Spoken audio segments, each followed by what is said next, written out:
सत्यानन्दचिदात्मने सर्वान्तरात्मने श्रीमद् वेङ्कटेशाय मङ्गलम्। स्वतः सर्वविदे सर्वशक्तये सर्वशेषिने सुलभाय सुशीलाय वेङ्कटेशाय मङ्गलम्। परस्मै ब्रह्मणे पूर्णकामाय परमात्मने प्रयुञ्जे परतत्त्वाय वेङ्कटेशाय मङ्गलम्।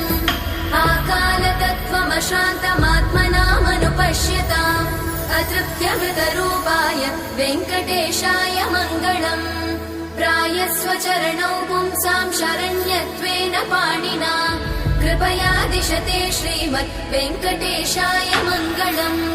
दयामृततरङ्गिण्यास्तरङ्गैरिव शीतलै अपाङ्गैः सिञ्चते विश्वं वेङ्कटेशाय मङ्गलम्।